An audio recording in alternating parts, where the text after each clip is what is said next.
Elle y était pas. Bon, mais du coup, on refait. Voilà. Mesdames et messieurs, bonjour. Et bienvenue dans le Mag de Sport.fr. Aujourd'hui, on a plein de sujets qu'on va décortiquer, plein d'actu dont on a envie de parler. Et pour en parler, qui de mieux que nos deux comparses, Greg et David. David, comment tu vas? Bonjour Ruben, ça va et toi? Ah, ça va très bien. J'imagine un peu mieux que mercredi. Ça va un peu mieux que mercredi, ouais. Mais bon, je suis Ah, tellement content pour toi que le Portugal ait gagné un match de Coupe du Monde que ça. c'est clair.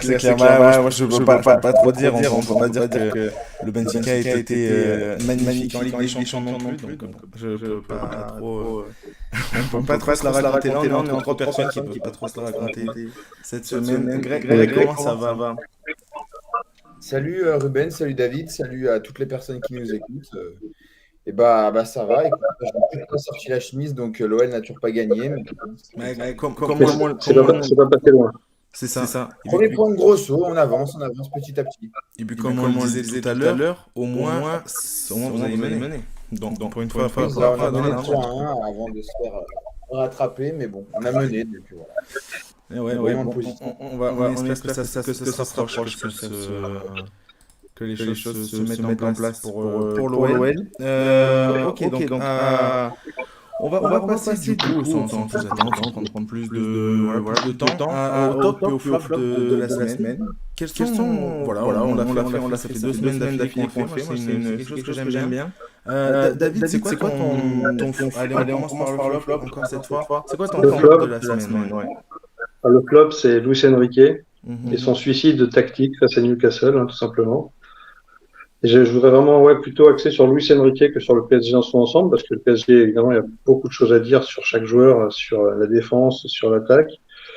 Mais j'appelle ça un suicide tactique, hein, ce que nous a fait Luis Enrique sur ce match. Le fameux On y reviendra en longueur, j'imagine, tout à l'heure, mais le fameux 4-2-4 qui permettait d'être à 2 contre 5 au milieu de terrain, ce qui est toujours une très très belle idée en Ligue des Champions.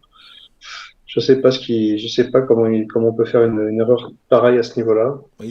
Ça me dépasse. Et le plus grave, c'est probablement son interview d'après-match dans laquelle il assume complètement son choix et où il dit texto, je continue de penser que c'était la meilleure option. Bon, bah écoute.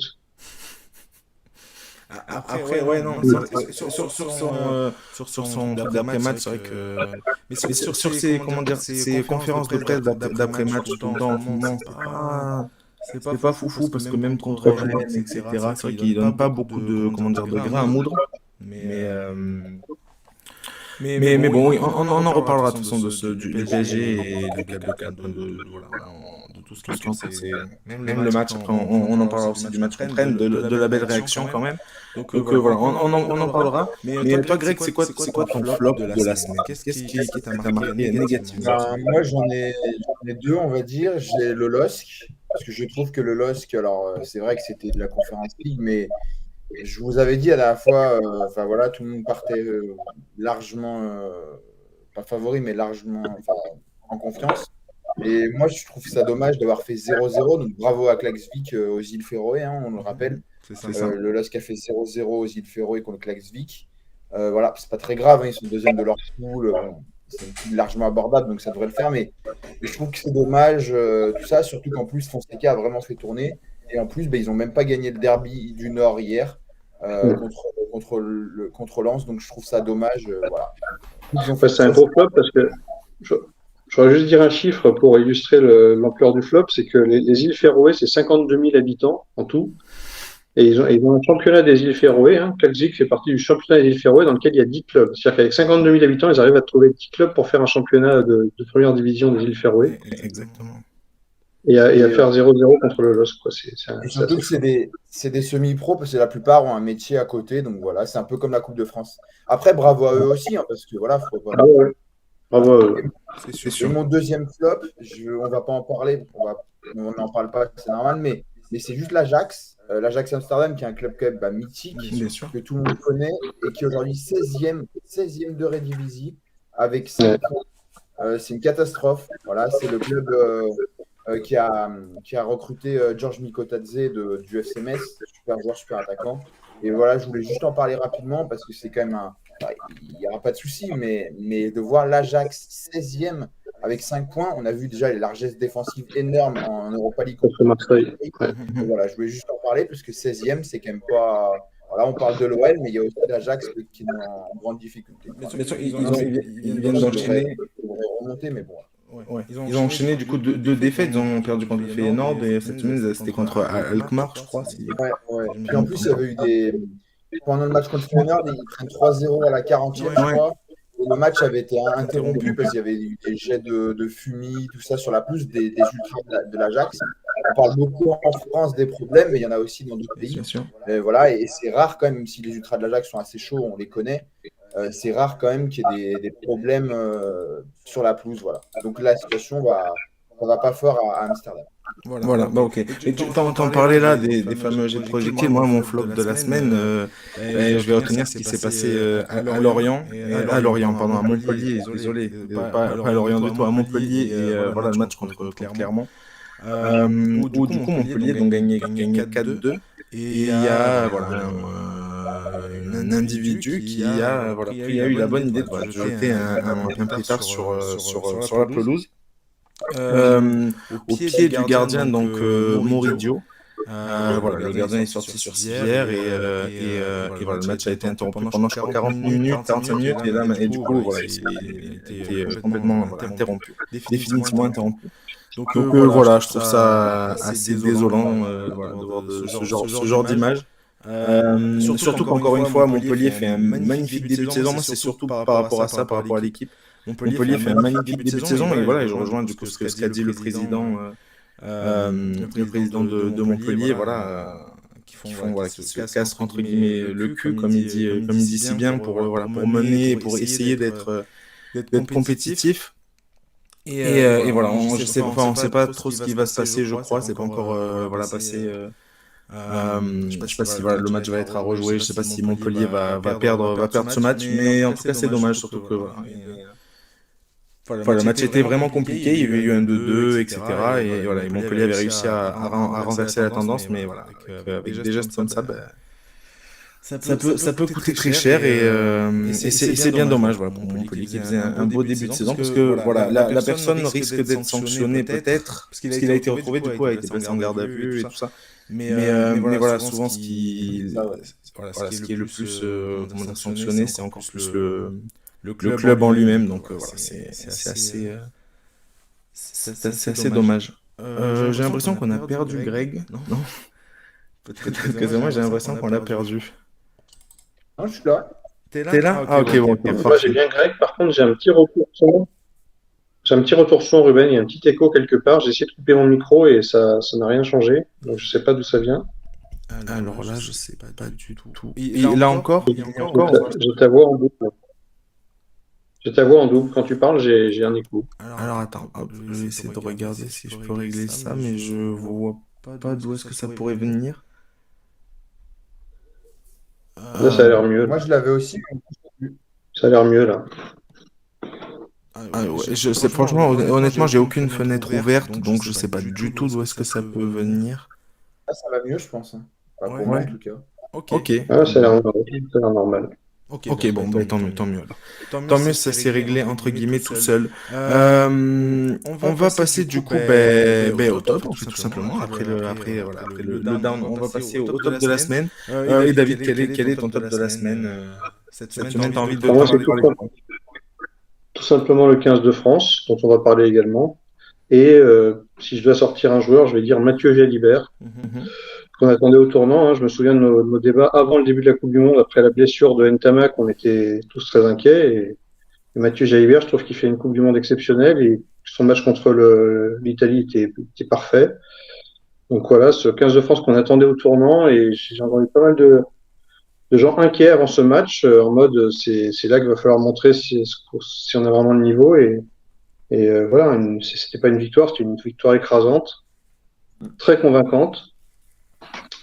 Et voilà, je suis pour moi c'est mon top de la semaine, ce 15 de France. Très. C'est quoi? Quel est ton top de la semaine?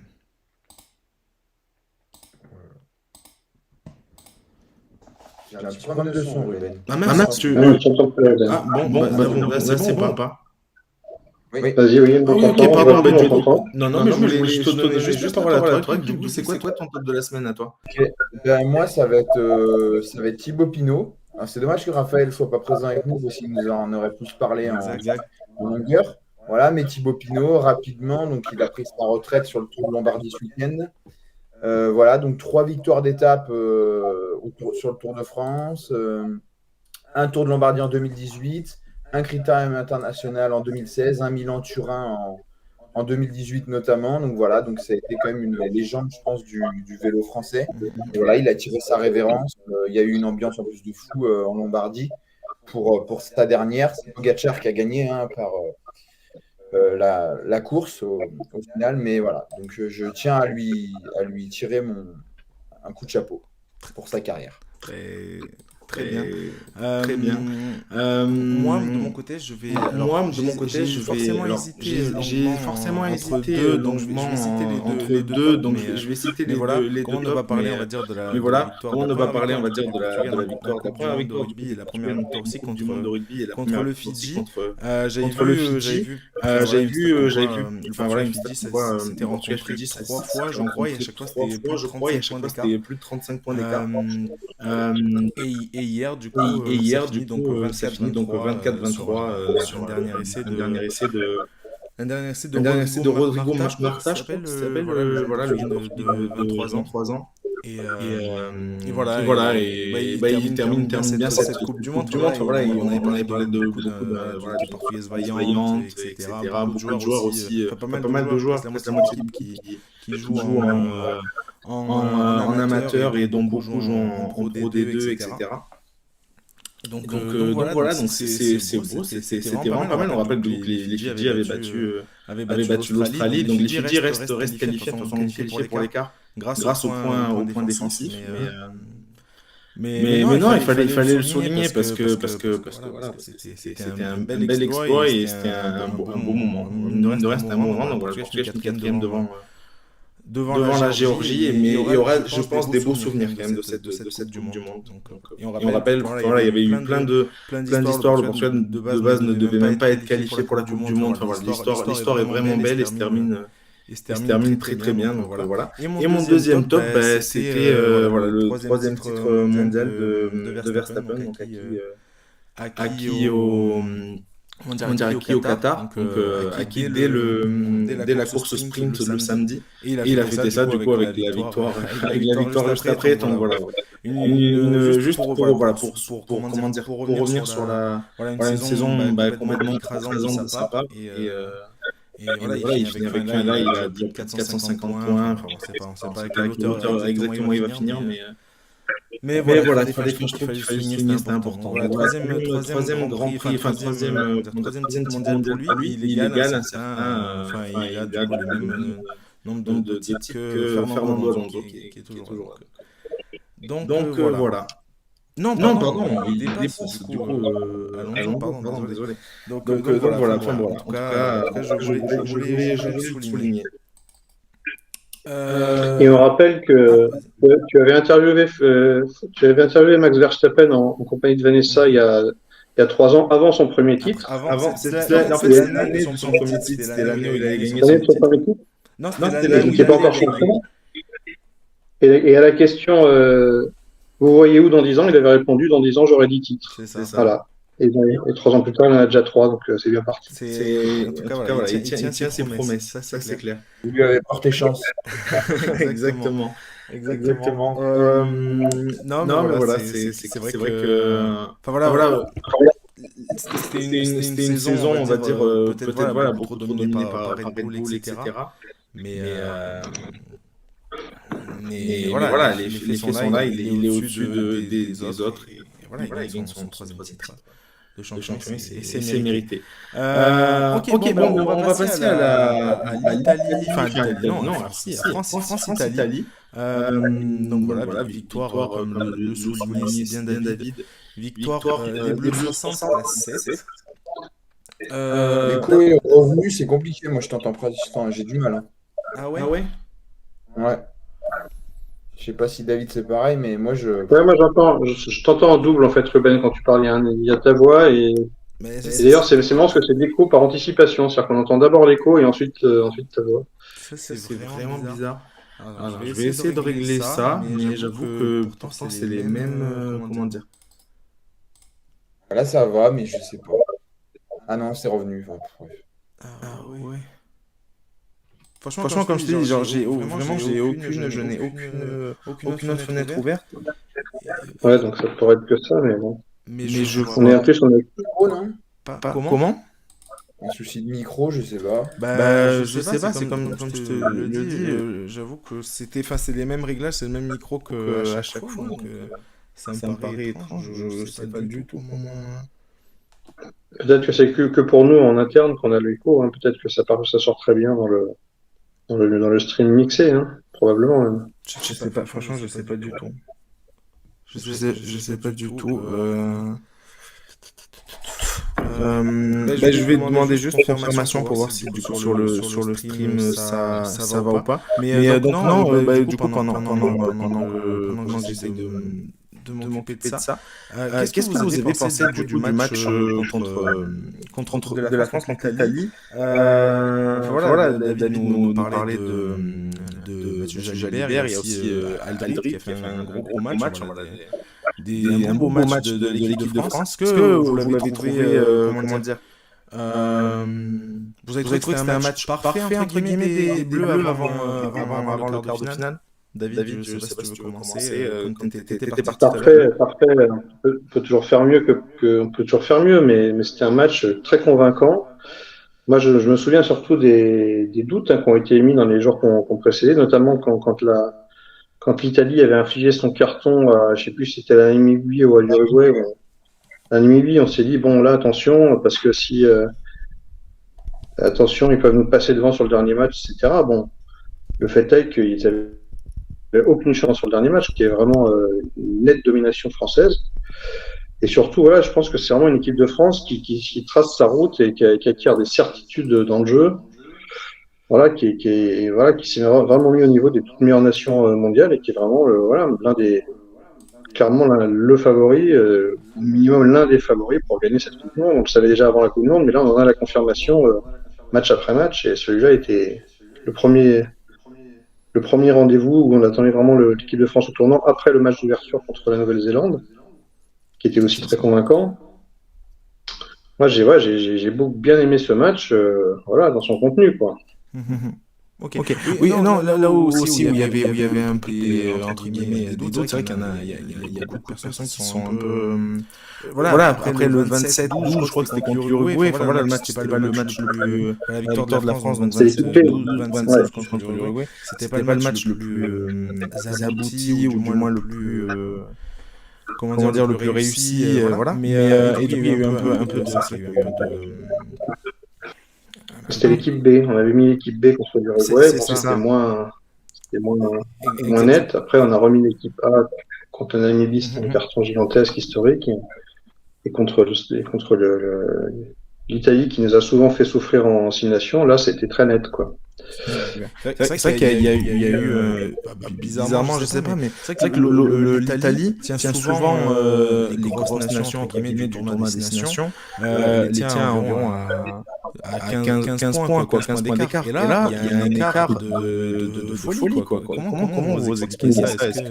Est-ce qu'il y a un moyen de l'expliquer? Est-ce que c'est la pression? Est-ce qu'ils se sont vus trop beaux justement après le match qu'ils ont infligé, enfin après la victoire énorme qu'ils ont infligée à l'Uruguay? Moi, je vois plutôt un bon match de l'équipe de France qu'un mauvais match de l'Italie. L'Italie, ils ont joué à leur niveau, mais c'est la France qui a vraiment sorti un match déterminé. Voilà. Et cette génération-là, cette génération Galtier, cette génération Dupont, Ntamak, maintenant Jalibert, Penaud, c'est vraiment c'est une super équipe, quoi, avec un état d'esprit irréprochable et avec du talent. Voilà. Du coup, donc, le premier tour est terminé pour toutes les équipes. On connaît les autres adversaires, tous les quarts de finale, on va dire. Moi, par rapport à ce match-là, j'ai trouvé des joueurs vraiment en forme, on va dire, au pic presque de leur forme. Je les ai trouvés vraiment Vraiment, enfin, même le banc a fait le job. Voilà, ils arrivent au pic physique, je trouve. Est-ce que, Greg, tu trouves que c'est une préparation parfaite pour l'Afrique du Sud? Bah oui, tu mets 60 pions à l'Italie, défensivement, t'as pas réellement tremblé, t'as pas perdu de nouveaux joueurs sur blessure, je sais que les Sud-Africains n'ont pas non plus été si exceptionnels que ça en phase de groupe, même si bon, ils ont fait du boulot, mais voilà. Donc oui, pour moi, c'est la préparation parfaite. Voilà, de toute façon, maintenant, ce qui va déterminer le niveau aussi de cette équipe de France, c'est dès dimanche l'Afrique du Sud. On verra aussi si moi, je n'ai pas répondu sur cette question, mais rapidement, j'ai été malgré tout déçu par l'Italie, tout comme j'avais dit face à la Nouvelle-Zélande. Parce que je pensais quand même, on avait fait nos pronos, et personne, en ma connaissance, ou je me souviens plus exactement, mais personne à ma connaissance avait annoncé pratiquement plus de 50 points d'écart, pratiquement. Donc, on a tous été aussi, je pense, déçus par l'Italie. Impressionnés par l'équipe de France, non, mais agréablement surpris. Parce que, voilà, ils ont, entre guillemets, resserré les boulons après l'Uruguay. Et voilà. Et maintenant, on va voir aussi ce que ça va donner contre l'Afrique du Sud, où c'est pas une finale à voir, parce qu'il y a encore de grosses nations. En tout cas, c'est un gros quart de finale. Et en tout cas, ça va être excitant, face à une équipe qui est physique. Et qui On peut déplorer, en prenant un peu de recul, on peut déplorer que les groupes de cette Coupe du Monde aient été déterminés il y a 3 ans, avec des forces qui n'étaient plus les mêmes aujourd'hui, et que du coup, les 4 meilleures nations se sont retrouvées dans la même moitié de tableau. Donc, à savoir France, Irlande, Nouvelle-Zélande et Afrique du Sud, qui se retrouvent dans le même tableau à s'entretuer et à finir premier, deuxième de leur groupe respectif, et à se croiser en quart de finale. Parce que, pour le coup, Irlande, Nouvelle-Zélande, ça ressemble à une finale avant l'heure. Oui. Donc moi, j'espère que ce sera la France championne du monde, évidemment, mais je pense que le vainqueur de Irlande-Nouvelle-Zélande sera en finale. Enfin, ça me semble évident. On peut rappeler rapidement les quarts de finale. Donc, il y a Galles-Argentine, Pays de Galles-Argentine, Irlande-Nouvelle-Zélande. Donc, ça, c'est la première partie de tableau. Et la deuxième partie de tableau, du coup, il y a Angleterre-Fidji et France-Afrique du Sud. Donc, en gros, voilà, le vainqueur de France-Afrique du Sud affrontera l'Angleterre ou les Fidji. Et celui de Galles-Argentine affrontera l'Irlande ou la Nouvelle-Zélande pour une place en finale. On serait sur du Irlande-Galles et sur du France-Angleterre, quoi, normalement. C'est ça. Si on suit, c'est exactement, si tout se passe bien, si on suit les pronostics, c'est exactement ça. J'avais une question pour vous pour préparer justement ce match contre l'Afrique du Sud. On a vu donc il y avait le feu vert autour d'Antoine Dupont, donc, qui peut revenir, etc. Le match je sais pas comment vous avez trouvé le match de Maxime Lucu. Vous mettez qui du coup contre l'Afrique du Sud? Est-ce que vous mettez directement Antoine Dupont, du coup, qui est voilà, sûrement le meilleur joueur de rugby au monde, ou est-ce que vous laissez regarder Lucu? Qu'est-ce que vous en pensez? La réponse est dans la question, non?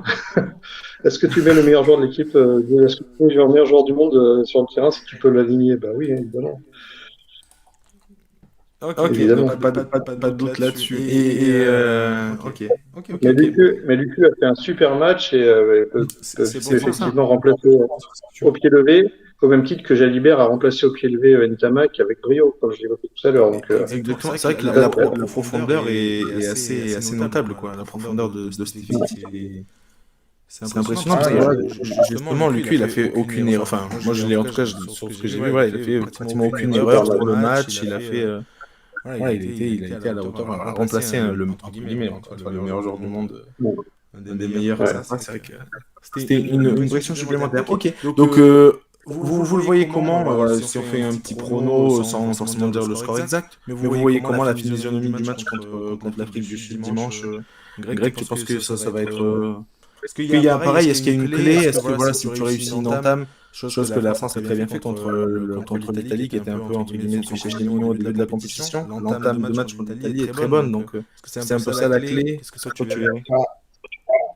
C'est difficile à répondre comme question, forcément. Maintenant, moi, je suis français, donc j'ai vu les matchs de notre 15 de France, un peu c'est de l'Afrique du Sud.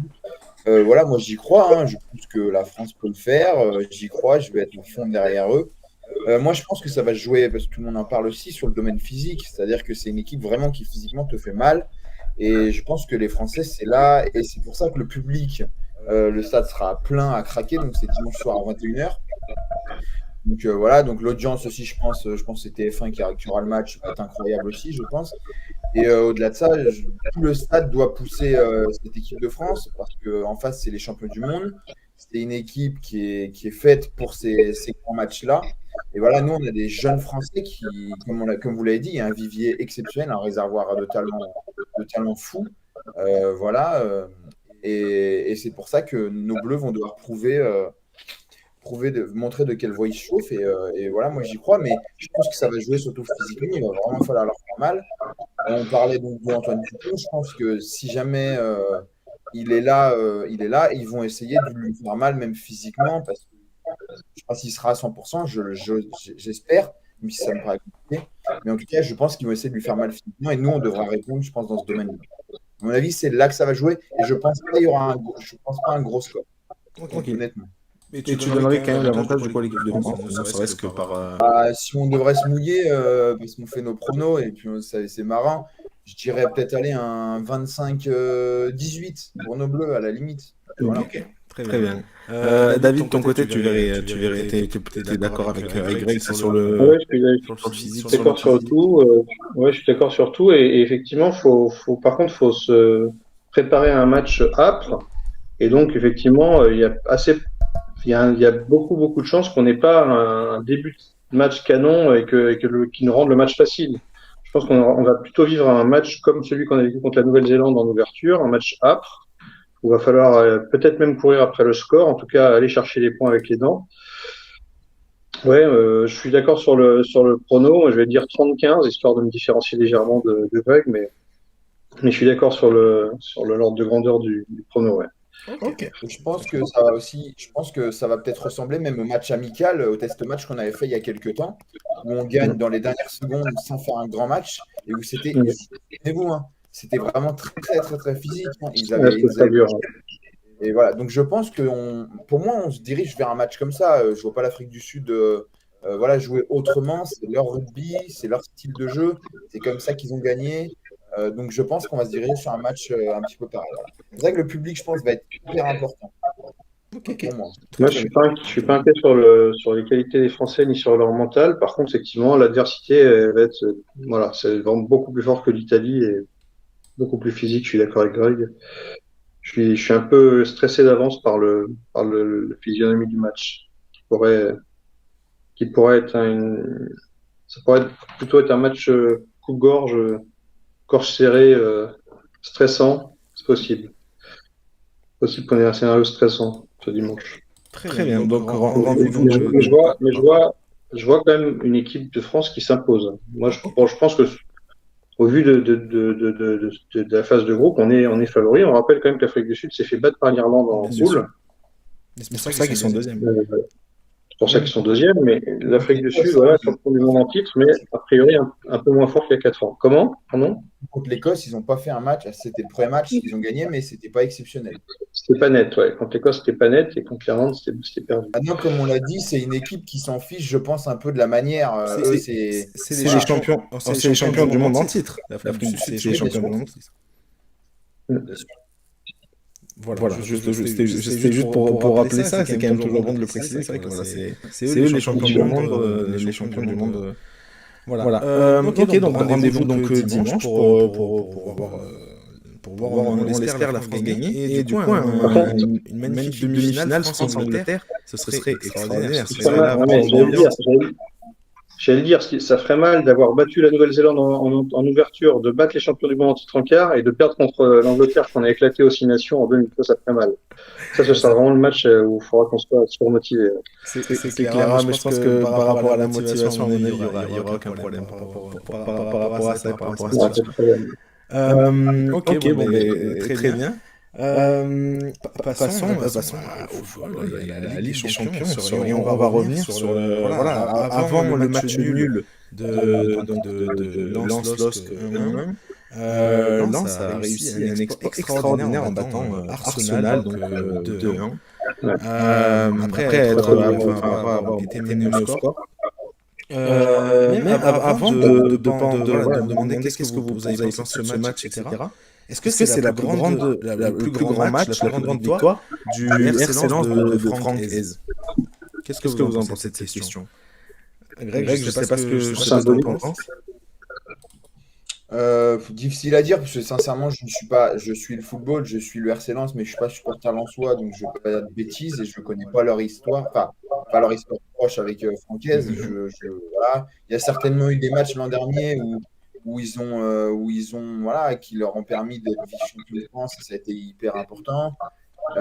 Voilà, peut-être des matchs aussi au couteau sur la fin, mais en tout cas, oui, moi, c'est la victoire la plus retentissante sous l'ère Franck Hez, surtout donc tu n'as plus Fofana, tu n'as plus Openda, tu étais en plus 16e du championnat, ça allait un petit peu mieux, ils ont eu du mal, mais voilà. Et puis en face, tu avais une équipe d'Arsenal qui, on l'a vu, a eu beaucoup de mal, n'a pas trouvé de solution, surtout en seconde mi-temps.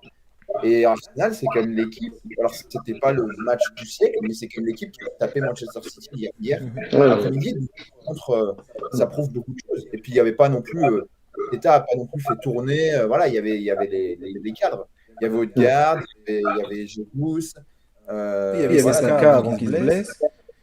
Il y avait Bukayo, oui, c'est vrai que Bukayo Saka, je pense, a fait beaucoup de mal, je pense, à Arsenal. Voilà, mais en tout cas, c'est le football, hein, c'est comme ça, c'est le jeu. Mais voilà, mais Lens a fait un match stratosphérique, une ambiance. Enfin, j'étais pas au stade, mais j'étais devant ma télé, mais c'était incroyable. Bravo Lens. Et enfin, c'est un club français qui fait un exploit.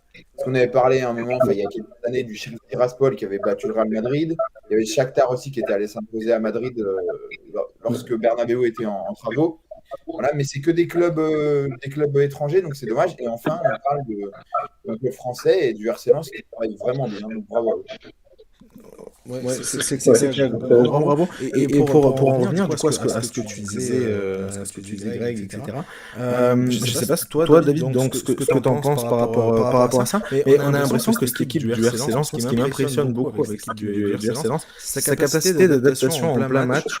Pas paniquer. Voilà, ils sont menés 1-0, donc voilà, on l'a vu, la musique plein de fois, voilà, une équipe française qui menait au score en Coupe d'Europe, etc. Dans un match contre un plus gros adversaire et tout. Lens n'a pas paniqué, ils ont réussi à s'adapter en fait en cours de match et des trucs qui ne marchaient pas forcément au début, etc.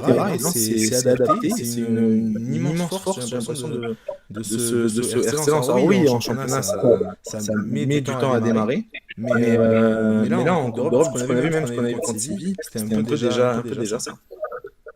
Et moi, je suis d'accord, c'est l'adaptation qui est vraiment qui ne cesse de nous surprendre avec le RC Lens, parce que comme le disait très justement Greg, ils ont quand même perdu Fofana et Openda, leurs deux meilleurs joueurs à l'intersaison. Et là, on se retrouve avec un Wai qui est très, très, très, très, très brillant à la pointe de l'attaque.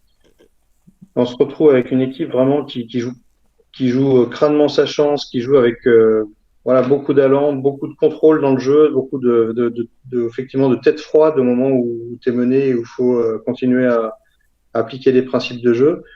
Je pense que Francaise, on fera le bilan à la fin de sa carrière, mais je pense que c'est un grand entraîneur, tout simplement. C'est un grand entraîneur. Bien sûr.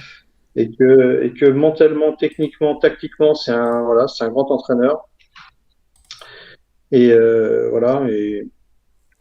Et ouais, chapeau. Et en plus, ça fait plaisir parce qu'effectivement, il y a ce public, il y a cet état d'esprit, il y a cette volonté de gagner. On s'en fout que ce soit Arsenal ou qui que ce soit en face. On joue pour gagner à Lens quand on est à Bollaert. Ça, c'est magnifique. Et je suis sûr que c'est pas qui vont prendre d'autres points à Bollaert. Hein. Ça, c'était ça le scénario sur lequel on pouvait miser avec cette équipe du RC Lens. Et c'est un groupe dont ils peuvent parfaitement sortir. Ils prennent 1 point à Séville et 3 points contre l'Arsenal. C'est un groupe dont ils peuvent tout à fait finir dans les 2 premiers sans aucun problème. Hein. On est d'accord que c'est pas parce qu'ils ont battu Arsenal que la campagne est réussie. Il faut continuer à prendre des points à Bollaert, il faut continuer à être solide en déplacement. Mais vraiment chapeau, personne n'avait vu une victoire du RC Lens face à Arsenal, vraiment personne. Moi le premier, hein, personne n'avait vu ça. chapeau, et c'était le grand Arsenal. Effectivement, à part Martinelli, il y avait la grosse équipe. Martinelli, Et d'ailleurs, ils ont dominé le début du match. Donc, ouais, superbe prestation des Lensois. Et vraiment, on est tous sans les dans ces moments-là. On a envie que ça aille plus loin avec des champions, avec ce public de bollards qui en a vraiment envie d'autres des soirées comme ça. Non, c'est clair. Moi, ce que j'adore aussi avec cette équipe, c'est comment dire, franchement, Francaise, voilà, c'est vraiment la pierre angulaire du projet, ça, c'est sûr. Mais en plus de ça, c'est quelqu'un, voilà, on l'a vu après le match en conférence de presse, etc., qui parle avec beaucoup d'humilité, beaucoup de comment dire, enfin, voilà, par exemple à la mi-temps, ça causerait de la mi-temps quand il explique voilà comment il a bloqué voilà, le côté gauche, etc., d'Arsenal en mettant tel joueur. Enfin voilà, c'était super intéressant. Et c'était, enfin voilà, je sais pas, c'était un petit vent de fraîcheur sur les entraîneurs même qui parlent à la presse, etc. Je sais pas, moi ça m'a vraiment comment expliquer, ça m'a vraiment dit voilà, c'est quelque chose de beau, quoi. C'est super chouette. Un mec qui parle de football. Ouais, quelqu'un qui parle avec des mots simples, avec des voilà, il parle tactique avec des mots simples, des explications simples, etc. Et c'est un immense, voilà. C'est un immense plaisir de l'écouter, quoi. Francaise, c'est le Guardiola à la française. C'est vraiment un mec qui pense le jeu, et voilà, clairement. Et quand on compare cette semaine la bataille des conférences de presse à Luis Enrique qui dit moi j'ai raison, les autres c'est tous des cons. Voilà, il y a une grosse leçon de Francaise là, sur cette semaine. Là. Grosse leçon. Ça c'est clair. C'est sûr. Donc en plus, il est, j'ai envie de dire, il est estampillé Lens. C'est-à-dire que voilà, c'est un coach à l'image de l'équipe, une équipe respectueuse. Tu vois pas de. Alors des fois, forcément, ça c'est avec l'expérience. Mais ils sont peut-être un petit peu trop gentils, donc ils vont peut-être se faire avoir dans les prochaines semaines sur le terrain, entre guillemets. Mais en tout cas, c'est une équipe, voilà, tu as envie de les suivre. Voilà, il y a quelques gueulards aussi, faut pas oublier, un mec comme Medina. Voilà, on a parlé de Alonso, ok, mais Medina, il a éteint totalement Gabriel Jesus. Il y a eu pas mal d'altercations, il y a eu un peu du trash talking entre les deux. Et voilà, c'est important. Et puis on oublie aussi. Les mecs comme Medina et Danso, ils sont sous-cotés. Ils pourraient être dans les plus grands clubs du monde, ces mecs-là. Medina, Danso, surtout Danso, c'est des mecs c'est extrêmement forts à leur poste. Danso, sur le mercato, était dans le viseur de l'Inter Milan. Après, ça n'a rien donné. Medina aussi, je crois. Voilà, mais bon, mais Lens aussi a réussi. Certes, ils ont perdu Openda et Fofana, mais ils ont quand même gardé ces mecs-là. Ils ont aussi gardé leur gardien Samba, qui fait Samba, super match de Samba. Voilà, tu sens que le mec, il te rassure. Il rassure vraiment sa défense. Et en plus, il n'est pas international pour rien maintenant en équipe de France. Non, certes, là, on a dit qu'ils ont perdu 2 joueurs, mais ils ont quand même gardé une ossature défensive. On l'avait déjà dit. Ils ont pris Wai qui est vraiment un crack. Non, mais c'est un jeune joueur. On sait qu'il a beaucoup de potentiel. Voilà, c'est un Français en plus. Voilà, de toute façon, ils ne seront pas perdants. Je pense qu'ils pourront le revendre cher pour moi dans quelques temps. Voilà, absolument. Et voilà, et moi surtout et un mec comme Thomasson, pareil, il est estampillé Lens. Super joueur. Ouais. Voilà, il joue à Strasbourg il y a quelques temps. Personne ne se dit qu'il a le niveau pour la Ligue des Champions. Et il sort un très gros match. Voilà, donc Francaise a réussi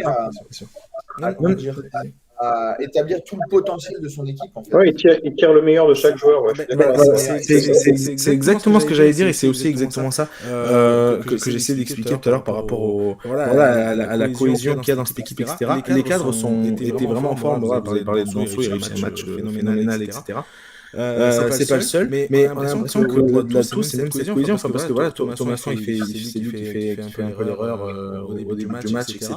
Et voilà, exact. Il se rattrape par un but, mais il est magnifique, quoi. Il est magnifique son but. Il baisse pas la tête, c'est à l'image de la mentalité. Je trouve que tu as raison de le souligner, c'est cette mentalité, comment dire, estampillée Lens. C'est super important. Et sur le but, rapidement, le premier but, la frappe exceptionnelle, mais le contrôle et le saut de Wai, le jump. Extraordinaire. La passe décisive de Wai, extraordinaire. Ouais, je veux souligner ça aussi. En fait, c'est un joueur, un mec comme Florian Sotoka, c'est pareil, ancien de National 3. Le mec. Il a fait la Ligue 2, il était en Ligue 2 et voilà. Et c'est un mec humble aussi. Mais Lens, c'est ça, hein, c'est vraiment que des joueurs, la plupart humbles. Tu vois, Humble et ambitieux. tu vois Eze, et ils sont tous pareils, en fait, ils vont dans le même sens. Et ça fait une super équipe et une super mentalité. Et moi, je réagis un dernier mot sur Wai parce qu'il a fait cette passe décisive exceptionnelle sur le but de Thomasson et ensuite il a mis le troisième but. Et je trouve que Wai, ce que je me suis dit en le voyant jouer, c'est j'ai hâte de le voir à la à la pointe de l'équipe de France Espoir en version olympique renforcée par Mbappé et Griezmann parce que ce mec-là, il va mettre but sur but, quoi. Il a un potentiel, c'est vrai que c'est clair que son plafond. Son plafond est très haut, quoi. Le plafond qu'il peut atteindre, c'est clair qu'il est très haut. Et je pense que on verra, la seule l'avenir pourra nous le dire ça, mais le choix, enfin, voilà, de rester en Ligue 1 et de continuer et d'avoir signé au RC Lens, voilà. Beaucoup auraient peut-être pris l'option d'aller en Première Ligue. Encore une fois, c'est respectable, il n'y a rien de. C'est pas une critique envers ces joueurs-là. Mais voilà, il a fait ce choix-là. Et au début de saison, il a eu un peu de mal, mais en même temps, voilà, comme on l'expliquait, le RC Lens, on a l'impression que c'est un club à part, où voilà, tu rentres dans un moule, voilà, quelque chose de très bien cadré, etc. Et en fait, je pense, le début de saison, voilà, c'est le temps qu'il fasse à ce là comme Openda l'année dernière a eu une saison très compliquée. Il y a eu des premiers matchs un peu en dessous, avec voilà, il a eu un manque d'efficacité, etc. Là, ça fait quelques matchs où on le voit. Pareil, on parle voilà, de cette passe décisive, etc. Il a marqué un but. Le but qu'il met le week-end d'avant, c'était contre Strasbourg. Voilà, le contrôle, c'est le contrôle, la petit crochet qu'il fait, etc. C'est une qualité, mais c'est magnifique, quoi. C'est magnifique. Donc voilà. Et justement, je voulais juste revenir avec vous par rapport à ça. En face, donc c'était pas n'importe qui, c'était Arsenal. Et on a même presque l'impression que c'est Arteta qui s'est fait manger par Francaise, en fait. Tactiquement, on a cette impression-là. C'est probablement ça la plus grande fierté qu'on peut avoir en tant que Français, c'est que Simon Francaise a battu le grand Arteta à la loyale, sans coup du sort. Sans blessure majeure, sans coup du sort à la loyale. Et ouais, bravo Francaise. Et donc Arsenal, c'est entre guillemets rattrapé ce week-end. On va pas beaucoup plus en parler, mais j'avais une question à vous poser avant le quiz de tout à l'heure. J'avais déjà une petite question à vous poser par rapport à Arsenal. Donc ils ont battu Manchester City ce week-end en championnat. Ils sont du coup maintenant ex-aequo avec Tottenham en tête de la Première Ligue, les Gunners. Mais est-ce que vous savez me dire à quand remontait la dernière victoire d'Arsenal contre City en match officiel? À l'époque Wenger? C'était en 2017. Donc c'était la toute dernière, c'était en 2017, donc en FA Cup. C'était donc 2-1. Et la dernière victoire, donc on parle bien de victoire des Gunners en championnat, c'était en 2015. Ça faisait donc 8 ans que Arsenal n'avait plus battu Manchester City en championnat.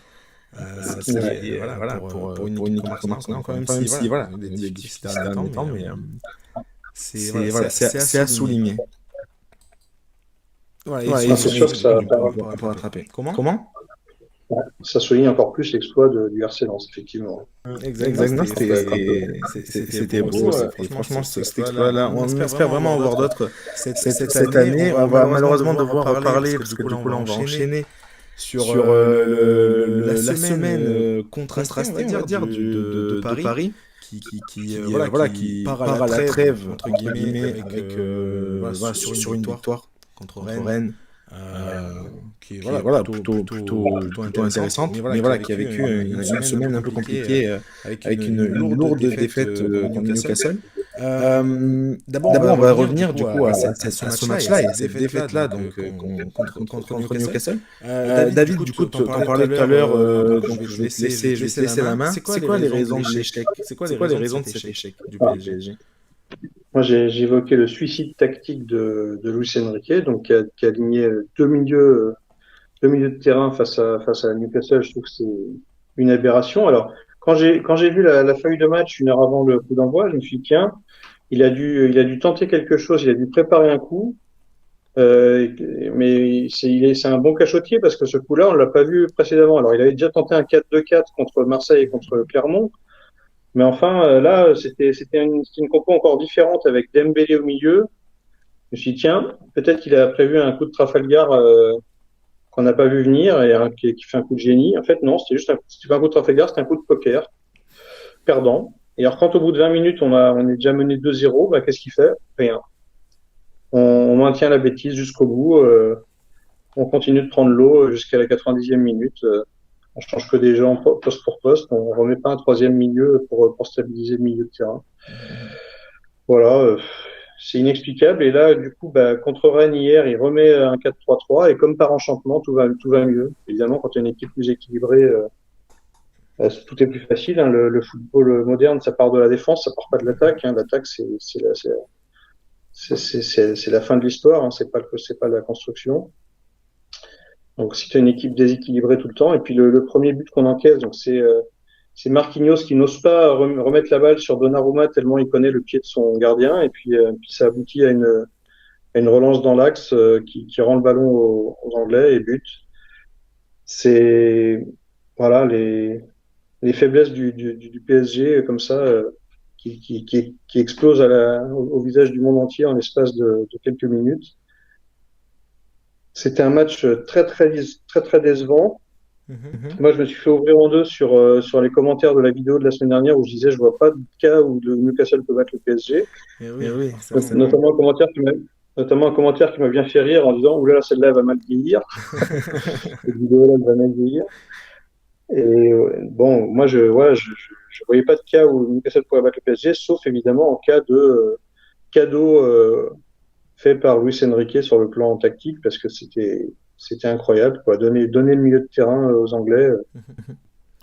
Je sais pas quel est ton avis, mais moi ces derniers temps, enfin encore une fois avant le match contre Rennes, parce que là c'est voilà, on analyse du coup semaine par semaine, etc. Donc voilà, c'est compliqué. Et ça faisait plusieurs matchs, donc Clermont, il y avait le Marseille juste avant, etc. Oui, il mettait plus Vitinha, il voulait plus l'utiliser, et c'était vraiment étrange parce que c'était l'un des meilleurs Parisiens depuis le début de la saison.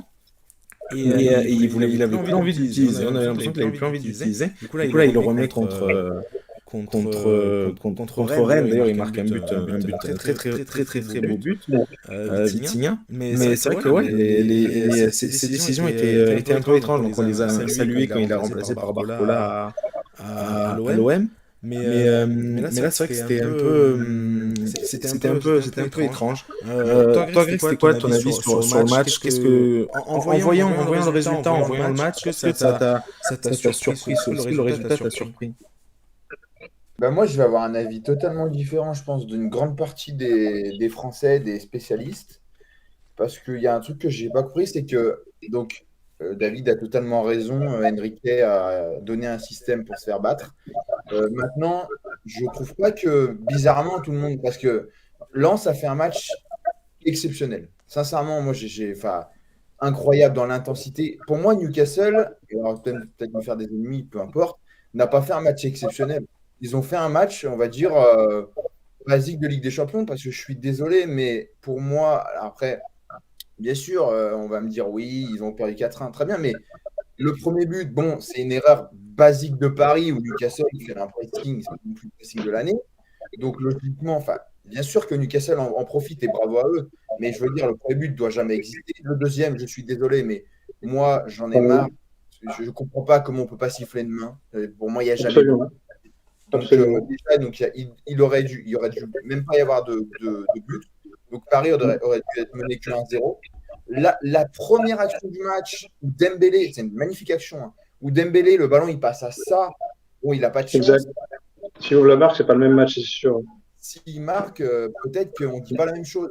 Alors, ok, c'est un fait de jeu. Mais pour moi, Paris n'a pas été si catastrophique que ça. Guimarães, je l'adore. C'est un ancien Lyonnais, je le connais, mais mettre un coup de coude alors que tu ne joues pas le ballon, pour moi, tu finis jamais le match. Hein, je suis désolé. Et ça, et je trouve que Canal+, parce que Canal+ diffusait le match, même RMC, personne n'en a parlé. Le deuxième but, il est jamais on peut l'accepter. D'ailleurs, on a eu un peu pas la même hier avec la main de Hakimi, mais bon, c'est à peu près similaire, on va dire. Et le troisième but, bon, bah, c'est encore une erreur. Là, bah, c'est une erreur à ce niveau-là. Donnarumma, il a voilà, un peu de banane. Et le quatrième but, je suis désolé, mais la frappe est belle, mais il glisse à fond. Enfin, je veux dire, ce but-là, il est hyper chanceux. Je veux dire, Fabien Cher, il perd totalement ses appuis. Et après, sa frappe, c'est miraculeux, elle finit en pleine lucarne. Voilà. Donc moi, je suis d'accord qu'il n'a pas fait un bon match, tout ça. Et je ne suis pas d'accord pour dire déjà que j'ai entendu des trucs, Newcastle a été monstrueux. Non, je ne suis pas d'accord du tout, parce que Newcastle a perdu énormément de ballons. Et Paris, je suis désolé, mais s'ils jouaient un peu plus, ils ne font pas ces erreurs. Franchement, ils ne sont même pas loin de nul ou remporter. Maintenant, dans l'intensité, je suis d'accord que Newcastle a plus nul. Mais moi, je ne suis pas du tout d'accord, parce que j'ai entendu beaucoup de gens critiquer le PSG. Je ne suis pas à Paris, vous savez que je suis lyonnais. Mais j'ai entendu énormément de gens critiquer le PSG, le jeu. Alors, Enrique a fait n'importe quoi très bien. Mais Paris n'a pas été ridicule dans le jeu. Et Newcastle, pour moi, a eu énormément de chance. Un arbitrage extrêmement favorable. Juste pour revenir du coup, à la main que tu disais tout à l'heure, et pour faire une petite précision. Donc, le règlement a été modifié en 2021 par rapport aux mains. Et en fait, du coup, c'est quand c'est une main accidentelle qui conduit un coéquipier. Donc là, je te cite la règle. Une main accidentelle qui conduit un coéquipier à marquer un but ou avoir une occasion de marquer un but ne sera plus considérée comme une infraction.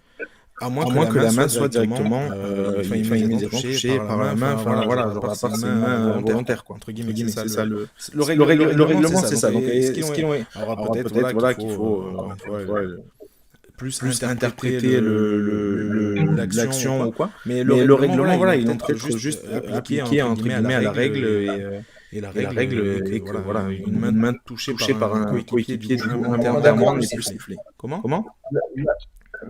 Non, mais je suis d'accord, mais là où ça me gêne, c'est que, alors peut-être que je suis parano, mais Lens est dans cette situation-là, je suis pratiquant Arsenal, je suis pratiquement sûr que jamais il t'accepte le but. Sincèrement. Voilà. Là, c'est parce que c'est, pour moi, parce que c'est les Anglais, parce que voilà, c'est à St. James Park, et voilà, c'est tout. Parce que le but, oui, il y a la main, mais il y a aussi il s'appuie énormément sur le défenseur, donc il ne peut pas. Et puis voilà, et puis la main, c'est limite une passe d'est. Alors après, je suis d'accord avec le règlement, hein, mais voilà quoi. Je pense qu'on a tapé beaucoup, mais on n'a pas non plus tapé. Parce que Guimarães, s'il ne finit pas le match, pour moi, c'est logique. Hein, et je le connais parce que je l'ai vu à Lyon. Et d'ailleurs, un mec comme ça, il en faut dans ces équipes-là. Mais voilà, mais bon, si tu fais un rouge aussi, c'est pas la même chose. Voilà. Okay, je rejoins complètement Greg, et c'est vrai que c'était pas forcément l'angle de se plaindre de l'arbitrage sur une défaite aussi nette, et qu'on n'a pas envie de chercher des circonstances atténuantes à ce PSG-là, après l'erreur tactique de Luis Enrique, mais je suis tout à fait d'accord avec Greg. C'est absolument scandaleux l'arbitrage que subit le PSG en Ligue des Champions. Plus, on n'en a pas parlé. Alors j'ai ma petite idée parce qu'ils ont les droits de la première ligue, donc voilà. Mais on en a parlé. Je veux bien qu'on parle de Paris de ça, mais il y a des choses, voilà. C'est comme Marseille avec le Panathinaikos, où voilà, il y a des erreurs. L'arbitre fait partie du jeu et il peut quand même influencer la chose. Maintenant, ça n'empêche pas Marquinhos de relancer correctement. C'est ça. Voilà, de mettre au pire en touche, tout ça, voilà. Maintenant, au-delà de ça, rapidement, Paris voilà, doit maintenant prouver face au Milan AC, peut-être deux gros matchs. Hein. Non, mais c'est ça. Ça doit se rattraper. Là, comptablement, il n'y a pas péril dans la demeure. Il y a 2 matchs face au Milan. Il faut prendre 4 points face au Milan, ou 4 ou 6 points face au Milan. Et puis voilà, se rassurer. Mais c'est vraiment pour moi, l'angle, c'était ce choix tactique de Luis Enrique, et surtout son interview en fin de match où il dit non, je pense que c'était le bon système et je continue de le penser. Après s'être pris un 4-1 dans les gencives, la moindre des choses, c'est de faire preuve d'un minimum d'humilité, et ça, manifestement, c'est pas la tasse de thé de Luis Enrique, qui s'est fait fracasser par Dugarry sur les ondes de RMC. Dugarry qui a dit je l'ai côtoyé à Barcelone. Et c'est un gars qui est sûr de lui et qui refuse d'admettre quand il a tort. Et effectivement, là, on a pu le constater. Luis Enrique, c'est probablement un bon entraîneur, mais très têtu, quoi. Très têtu, et ça, c'est pas une qualité. Ok. Alors, par contre, juste pour revenir à ce que tu disais, Greg, par rapport au jeu du PSG, etc. Je trouve qu'ils sont quand même pas mal critiquables, notamment sur l'intensité que tu mets dans un match comme ça. Moi, je sais pas, c'était pas un match de Ligue des Champions de la part des PSG. Alors, ils sont très bien sortis, notamment dans les 20 premières minutes. Je trouve qu'ils sortaient quand même plutôt bien de la pression de Newcastle. Il y a eu des beaux circuits trouvés avec Ugarte et ce sont les deux milieux de terrain en fait, ça pas dur. Ugarte et comment dire, et Emery. Voilà, il y avait des trucs qui se passaient. Mais une fois en phase défensive, le nombre de fois où les attaquants, les quatre devant, on revient un peu au problème de l'année dernière, mais où du coup tu défends pas vraiment, tu défends pas avec autant, avec le nombre qu'il faut, etc. C'est une équipe qui en avait vraiment plus envie. Puis même au-delà de ça, même au-delà du jeu, je veux dire l'activité de Dembélé sur le côté, c'est pas assez. Il est face à un mec de 2 mètres qui court, je pense qu'il court pas super vite. Voilà, ça l'aide, mais c'est pas le latéral plus rapide. Je m'en souviens quand c'était Burns, je crois. Si je me trompe pas. Chercher un chargeur. Mais je veux dire, c'est pas assez ce qu'il fait sur ce match-là. Je sais pas si tu me rejoins moi là-dessus. C'est pas assez ce qu'il fait. Je suis d'accord, mais je veux dire, moi j'ai entendu des gens nous comparer la victoire de Newcastle à Lens, et je suis désolé, je suis pas d'accord. Après, au-delà de ça, on est d'accord parce que je pense que tu l'as vu et pas mal de gens l'ont vu. Si vous la connaissez pas, on va vous la donner. Mais il y a une stat et là ça montre toute l'intensité et aussi pas la mentalité, mais on va dire l'envie qu'a mis Newcastle. Paris a couru 9 km de moins sur ce match. Ça tout le monde a. Voilà, quand 9 km de moins sur un match en Ligue des Champions, c'est compliqué de gagner, c'est sûr et certain. Voilà, 9 km, vous imaginez comme ça. Donc ça montre que Newcastle a vraiment mis les ingrédients pour, et Paris n'a pas mis les ingrédients pour. Voilà, c'est ça. C'était juste ça la pression que je voulais, la précision que je voulais remettre. Quand même souligner ce qu'a fait Newcastle, qui était pas mal. Ce que n'a pas fait le PSG. Je dis simplement que quand on a un bon arbitre, pour moi, il n'y aurait pas eu 4-1, il y aurait peut-être eu 3-2, 3-1, 2-1, j'en sais rien, mais voilà. Mais Newcastle a mérité sa victoire. Voilà. Moi, je partage vraiment l'analyse de Greg que Newcastle n'a pas fait un match immense, que c'est vraiment. Mais contrairement à Lens, pour moi, c'est le jour et la nuit, je suis désolé. Et je suis d'accord. Français ou quoi. Je suis aussi d'accord pour dire que ce n'était pas si catastrophique du côté du PSG. L'engagement, oui, c'était insuffisant.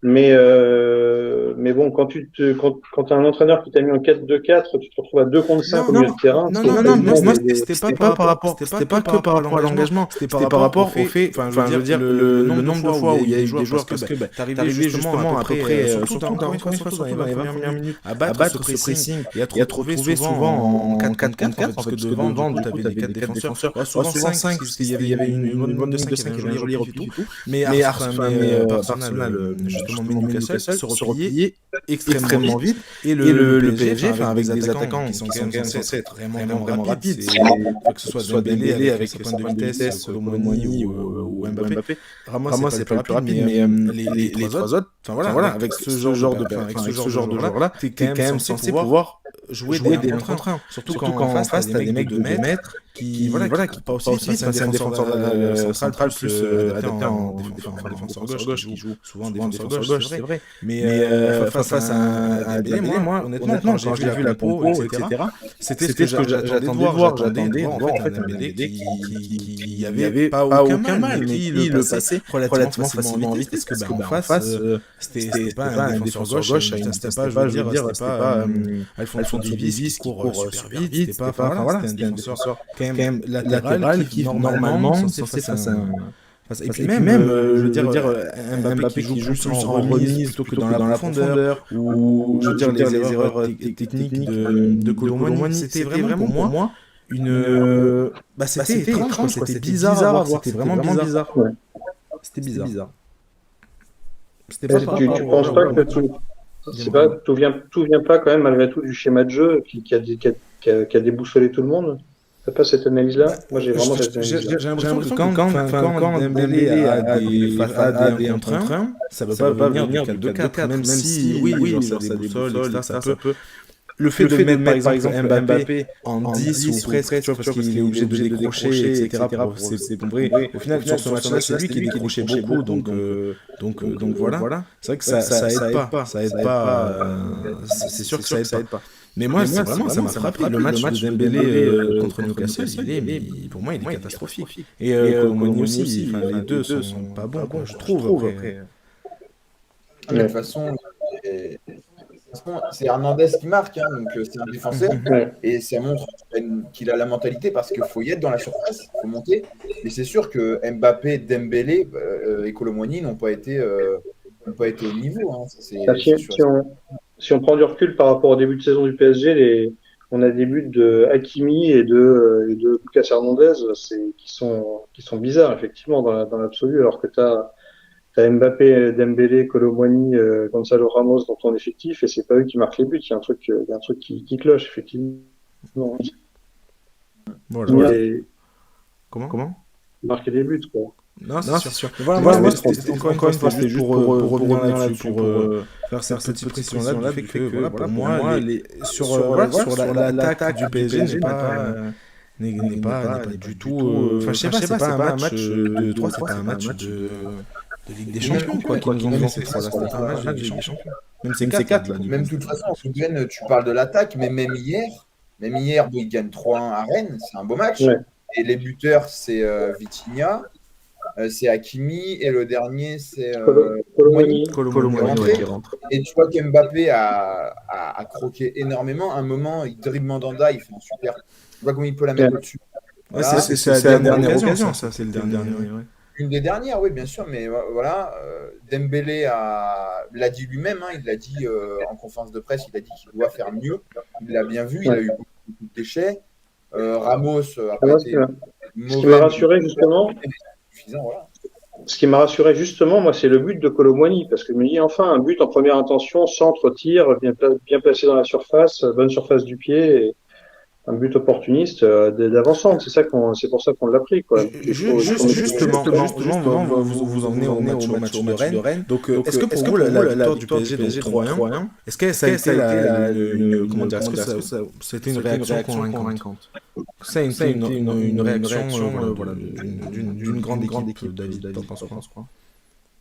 Non, grande équipe. Pour l'instant, on n'a pas un grand PSG. Hein, on l'a dans le montant des transferts, mais on l'a pas sur la pelouse, sur le grand PSG. Après, moi, je suis pas pessimiste. C'est-à-dire que là, je préfère un PSG qui est encore en rodage, qui est encore en réglage, dont les stars sont pas encore au prime de leur forme au mois d'octobre, mais qui est largué nulle part, qui est pas largué en Ligue des Champions, qui est pas largué en championnat, et qui doit avoir son pic de forme au mois de mars. Parce que ça, c'était le problème du PSG, c'est de faire l'inverse, c'était d'être tonitruant en août, septembre, octobre, et puis de s'écraser sur la réalité d'un huitième de finale de Ligue des Champions au mois de mars. Donc moi, je préfère que ce soit dans le sens inverse. Je préfère voir cette équipe monter en puissance petit à petit, se régler, trouver un système qui fonctionne, voir des joueurs progressivement prendre de la confiance. C'est pour ça que le but de Kolo Muani me rassure dans ce cheminement-là. Le match d'hier, c'était un match lambda de championnat contre une équipe de Rennes qui a pas fait un très grand match. Voilà, match propre du PSG.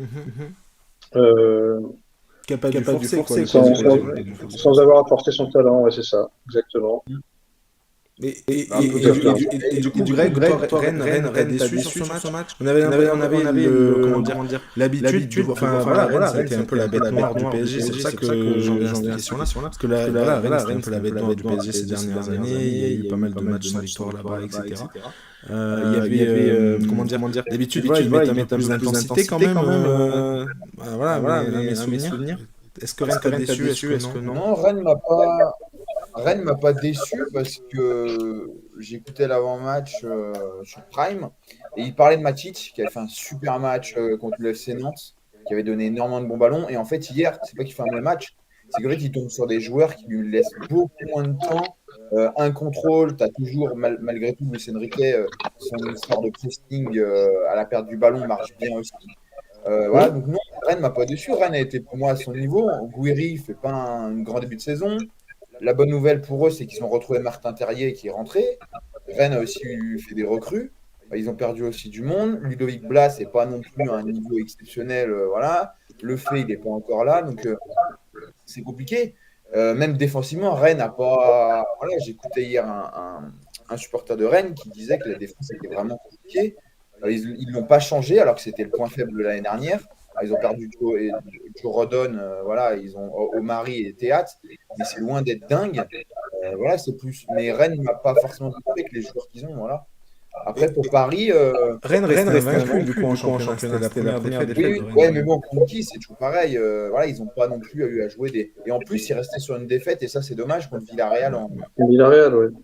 J'allais le dire, c'est Euh, une mauvaise semaine pour Rennes en plus. Peut-être qu'ils étaient aussi un peu émoussés, parce que voilà, bah, c'est pas une excuse, hein, bien sûr. Voilà. Mais voilà, mais moi, pour en revenir à Paris rapidement, je trouve qu'on est dur parce qu'en fait, quand on regarde le match d'hier, on regarde les joueurs qu'il y a, et ben l'équipe, elle a tout changé, quoi. C'est-à-dire que tu as une défense qui est différente avec Skriniar, Hernandez. Voilà, donc tu as Donnarumma, Hakimi et Marquinhos qui étaient là. Vitinha était là, ok. Bon, Warren Zaïre-Emery, c'est pas qu'il n'était pas là, mais il n'avait pas le même statut, donc c'est différent. Ugarte n'était pas là. Tu avais Mbappé, mais bon, Colomuani n'était pas là, Dembélé pas là, Ramos. Donc, Ils ont tout changé, ouais. donc c'est comme Wai à Lens. Wai à Lens, il commence, on en a parlé, à s'adapter. C'est compliqué. Mais voilà, et Paris, même s'ils ont acheté des bons joueurs, voilà, Colomuani, il arrive au dernier jour du mercato, donc c'est compliqué.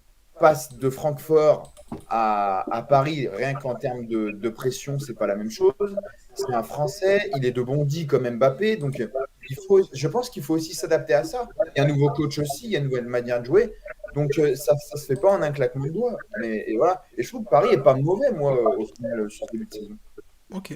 Ouais, non, mais c'est pour ça, tu rejoins ce que je disais sur sur ce temps de rodage, là, on est encore dedans et qui est plutôt de bonne augure pour la suite. Évidemment, on a envie de voir un Paris flamboyant en attaque. Là, je rejoins Ruben, hein. C'est vrai qu'on a envie de voir Dembélé se lâcher sur les contre-attaques. Je m'explique pas non plus qu'il le fasse pas, c'est vrai. On a envie de voir partir un pétard entre Dembélé, Kolo-Muani, Mbappé à chaque contre-attaque et ce jeu-là, on l'a pas encore. Mais je pense que ça va venir. Je pense que c'est vraiment imminent. Ça va venir. Très bien. Peut-être une meilleure assise défensive. Moi, j'insisterai là-dessus, peut-être. Ouais, le match qui va revenir aussi. Mais David, faut pas trop parler de Dembélé, je pense. Moi, on va pas commencer à spéculer sur le retour de Kimpembe, c'est pas indispensable. Mais je veux dire, ça fera une arme en plus. Et même Asensio, voilà. Par exemple, Dembélé pas bon, bah, il peut mettre Asensio à la place. Ouais, il y a Ali aussi qui est absent parce qu'il avait. Oui, il y a Kangili aussi. Donc, non, mais il y a même le. Voilà, moi, j'aimerais bien voir par exemple le petit Cherendour au milieu. Oui, Cherendour, c'est bizarre qu'il n'ait pas encore testé Cherendour alors qu'il avait fait des bons matchs de préparation. Hein, ouais. C'est un peu le nouveau. Bien sûr. C'est un peu le nouveau Pogba chez Rendour, je trouve, dans le profil, et c'est dommage de ne pas le voir jouer dans cette équipe. En tout cas, c'était comme ça qu'il avait été présenté même au Benfica quand il était allé chercher à l'Atalanta. C'était comme ça qu'il avait été présenté.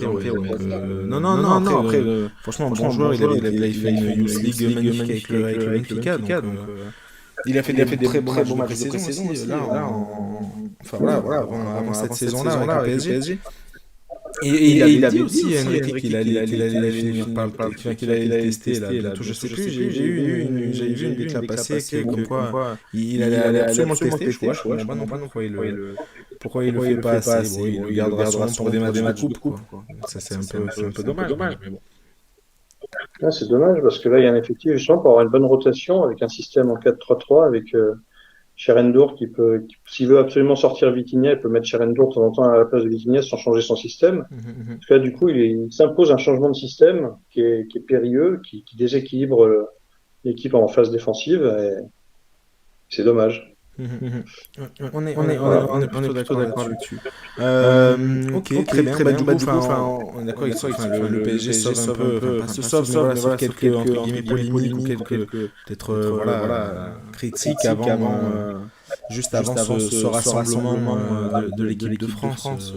Voilà, se rassurer parce qu'après deux mauvais résultats, et Newcastle, il fallait absolument une victoire à Rennes pour s'éviter tout ça. Ok, bon, très bien. Avant de passer justement au rassemblement de l'équipe de France avec quelques remplacements dans la liste, parce qu'il y a eu pas mal de blessés ce week-end. J'ai envie d'introduire une nouvelle comment dire, une nouvelle rubrique entre guillemets dans cette émission. Et j'ai envie de vous piquer, enfin surtout Greg un petit peu, de le piquer et j'ai envie d'une réponse assez franche. Greg, à cette question. J'ai envie d'un oui ou d'un non, pas d'un peut-être, pourquoi pas, je sais pas, un jour. Non, j'ai envie d'une réponse franche. Est-ce que pour vous, l'OL va descendre cette année? Non. David, est-ce que l'OL va descendre cette année? Non. Ok. Est-ce que vous voulez une stat? Au 21e siècle, seule une équipe sur 11 s'est sauvée avec 3 points ou moins en 8 journées de Ligue 1. Et c'était donc Nantes en 2002, et c'était encore une Ligue 1 à 18 clubs. Voilà. Et pourquoi ce surnom? Est-ce que vous avez vu du mieux, notamment contre Lorient? Greg, qu'est-ce que t'en penses? Pourquoi? Parce que d'une, je suis supporter et je lâche pas mon équipe, et même si c'est compliqué. De deux, malgré tout, il y a deux équipes qui descendent, un barragiste. Moi, je suis content de commencer. Avoue que t'espères un barrage Lyon-Saint-Etienne. Oui, ça serait incroyable, mais un derby pour aller en Ligue 1, pour rester en Ligue 1, ce serait du jamais vu, mais non, peut-être pas quand même, parce que voilà, on va les laisser en Ligue 2 pour l'instant, les Verts. Moi, ils ne me manquent pas personnellement. Il y a le derby, oui, forcément, mais bon. Voilà. Non, mais au-delà de ça, Lacazette a mis un doublé. Moi, j'étais au stade, voilà, donc Lacazette a mis un doublé, donc c'est bien. On commence à le retrouver un petit peu. Nouama, on voit qu'il a comme du talent. Grosso essaye de faire des choses. La défense, c'est loin d'être exceptionnelle. Mais bon, Dejan Lovren va pouvoir stabiliser un petit peu ça. Donc non, je pense quand même, j'ose espérer qu'il y a des équipes qui sont moins fortes que nous. Maintenant, là où ça va pas être simple, c'est que Grosso, et il a bien fait, je suis satisfait qu'il l'ait dit, il a dit clairement hier, l'OL joue le maintien. Il n'a pas dit, ouais, peut-être. Non. On joue le maintien, voilà. Maintenant, il faut bien que les gens se mettent dans la tête, et notamment des mecs comme Cherki ou des gars comme ça, qui sont promis un bel avenir, entre guillemets, que s'il reste au club, c'est pour sauver le club. C'est pas pour se montrer aux Jeux de l'Europe et tout. Là, c'est fini. Voilà. Là, il va pas jouer contre Brøndby où il va pouvoir mettre 2-3 dribbles, il va jouer en Europa League, tout ça. Donc non. Là, il va jouer à Brest, à Toulouse, contre des équipes comme ça, à Nantes, Clermont. Le prochain match, c'est Clermont dans le derby de la régionale. Donc voilà, j'espère. Voilà. Et puis il y a aussi ce qui me rassure, un mercato hivernal. Et Grosso a demandé des recrues. Texter a promis, entre guillemets, qu'il y aurait des recrues. Donc voilà, ils vont peut-être pouvoir aller chercher des mecs d'expérience. Et, voilà. Et non, je ne pense pas que l'OL va descendre. Le match n'est pas dingue hier. Il y a un petit peu mieux. Très bien. Pour toi aussi, du coup, David, l'OL sera la deuxième équipe à se maintenir en Ligue 1 avec 3 points en 8 journées. Pour deux raisons, c'est simple à comprendre. La première, c'est que sur le papier, l'effectif de Lyon, c'est une équipe qui est taillée quasiment pour jouer une place en Ligue des Champions, ou en tout cas une place en Europe, de toute évidence, à chaque saison.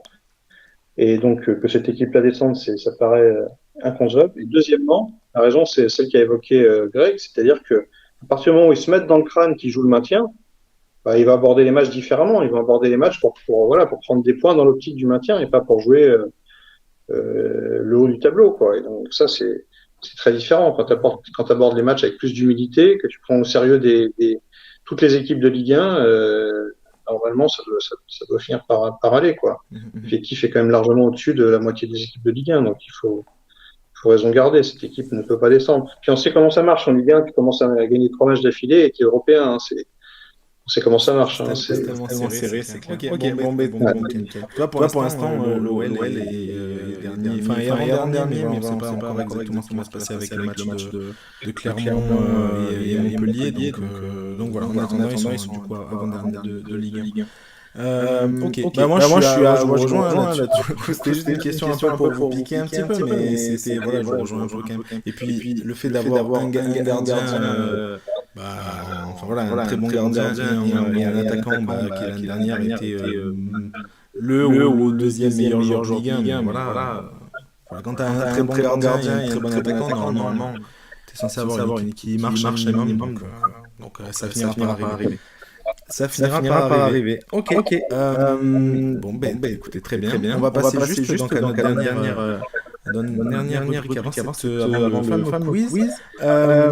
Donc, voilà, Didier Deschamps a annoncé sa liste pour le rassemblement d'octobre. Donc, la France affrontera les Pays-Bas en match de qualification pour l'Euro et l'Écosse en match amical.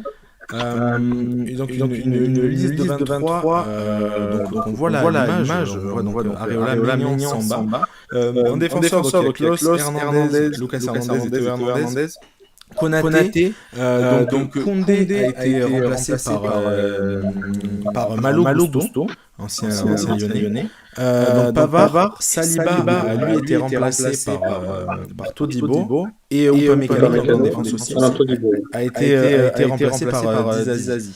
Donc voilà les milieux de terrain, donc Camavinga, Fofana, Camara, Rabiot, Tchouaméni.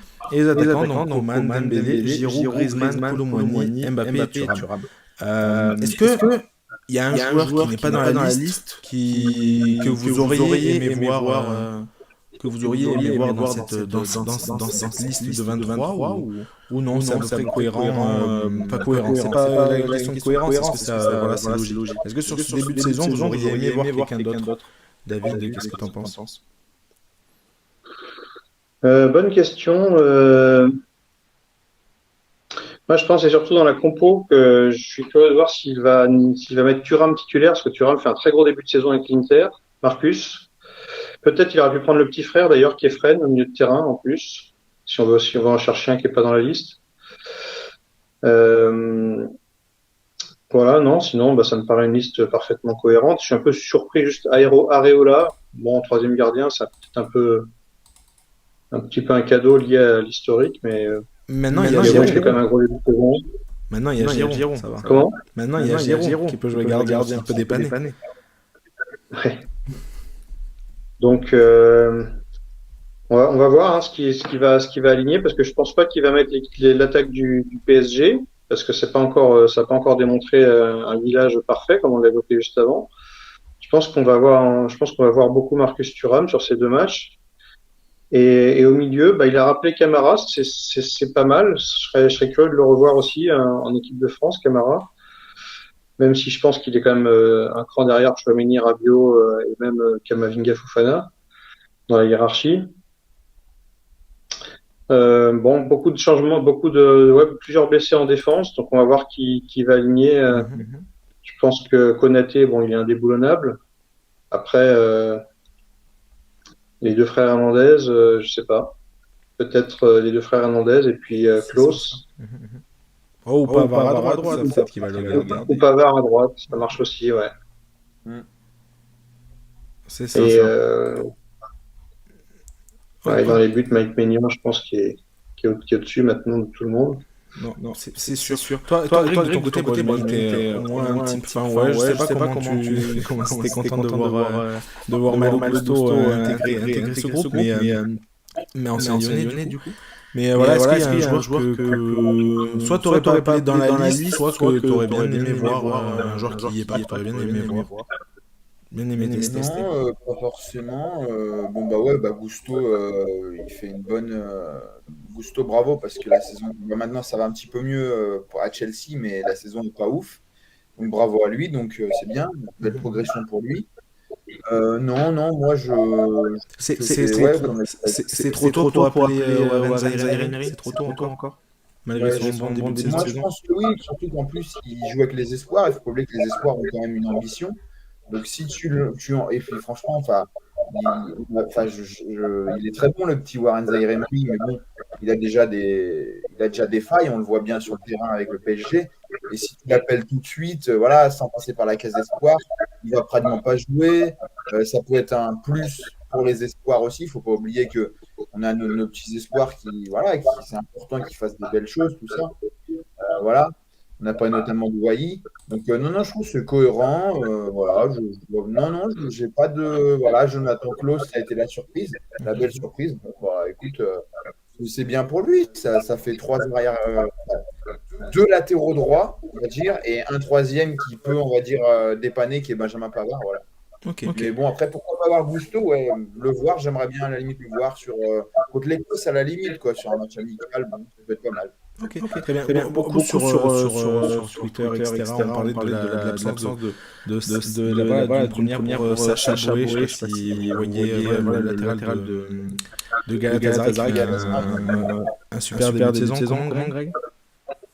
De Galatasaray, ouais, c'est ça, Galatasaray qui fait un super début de saison. Il y en a pas mal qui auraient aimé au moins voir le tester, etc. Mais c'est vrai qu'au final, à droite, avec le Sambo dessus, et puis Pavard est toujours là, même s'il joue plus en défenseur central, comme d'habitude, mais avec l'Inter en ce moment. Mais non, voilà, beaucoup auraient aimé le voir, et j'aurais aimé aussi voir ce que ça peut donner. Voilà, quelqu'un de très agitateur, très dribbleur, etc. Mais pour peut-être une autre fois, il est jeune, il a 23 ans, tout ça. Donc voilà. Ok, bon, très bien. Comment venir.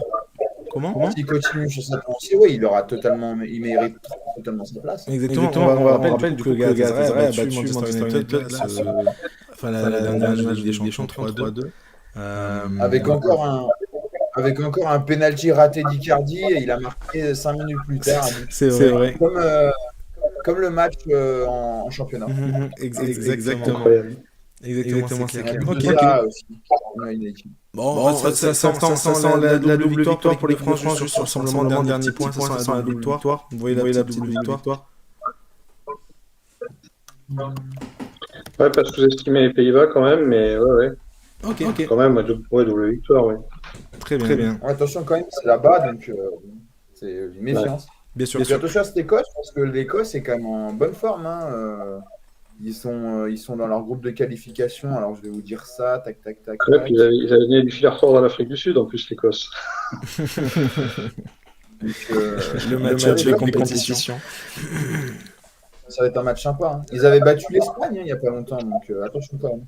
Mais bon, oui, on est au-dessus. On est au-dessus. Ah ouais, la France du coup n'a pas. La France a perdu contre l'Allemagne, mais en qualification de centre pour l'Euro, là, le qualification, c'est 5 victoires. Donc voilà. Ok. Bon. Très bien. Écoutez, voilà, on a fini nos petites rubriques. On va accueillir Vanessa pour le quiz. Pour le quiz de la journée. Alors attendez, je change ça. Génial. Voilà, un petit quiz, ok. Bonjour. Elle va vous le présenter. Alors, je sais pas. Salut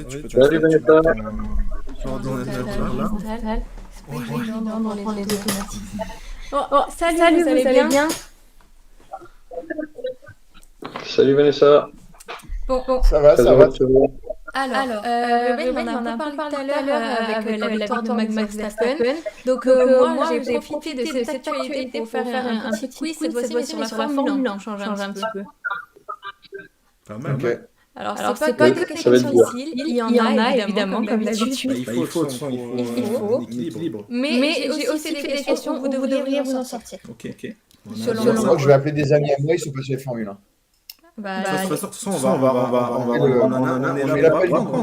on est là pour apprendre. Totalement. Et du coup, c'est comme d'habitude une question chacun.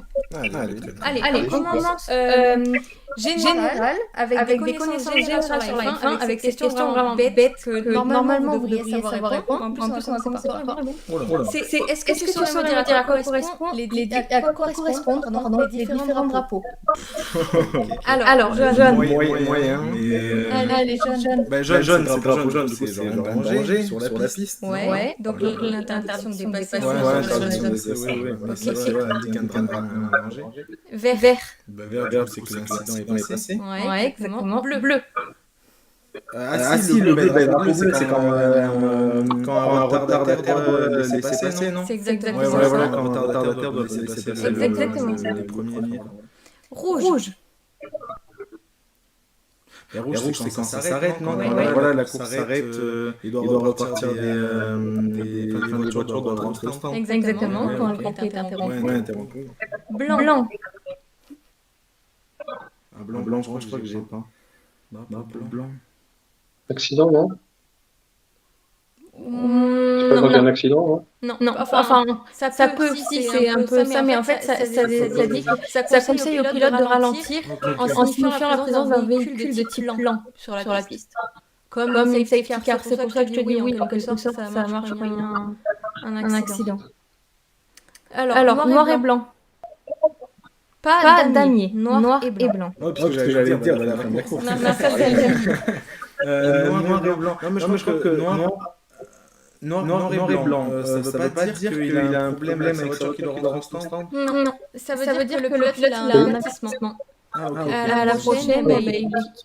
Ah ben non, en fait, je dis pas ce que j'avais prévu pour troisième. Ah, ok. Mais au dernier gros, gros, c'est genre, il a un problème de dépassement de la...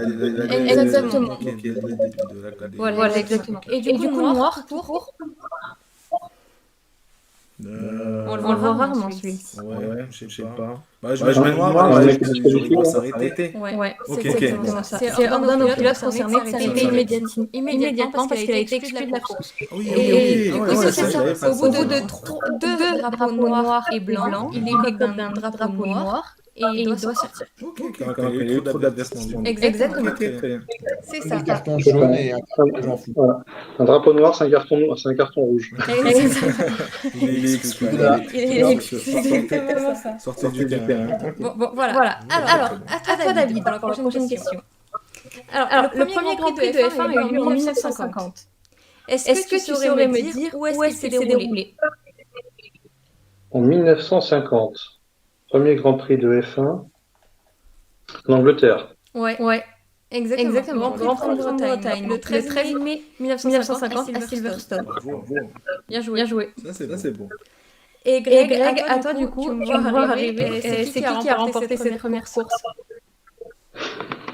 1950 La première course de Grand Prix. Rappelle-toi.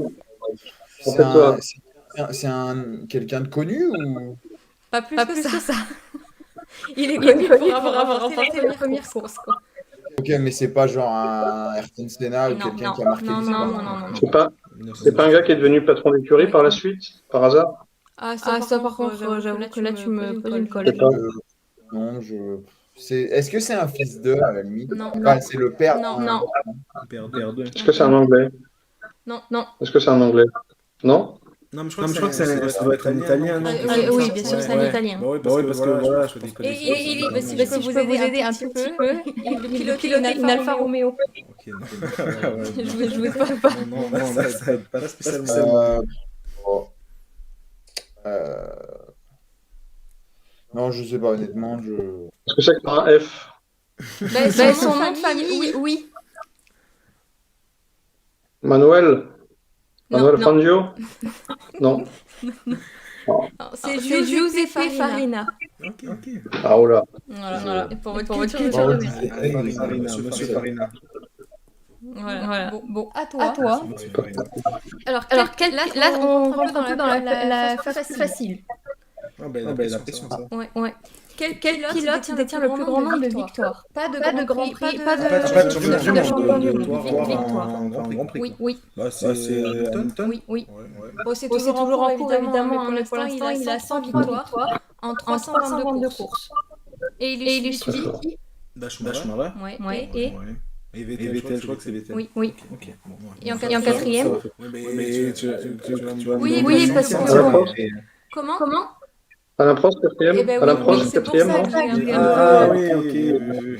Et en cinquième arrive Max Verstappen. Verstappen est déjà cinquième. Exactement. À toi, David, du coup. Quel pilote détient le plus grand nombre de titres de champion du monde? Mais c'est Lewis Hamilton.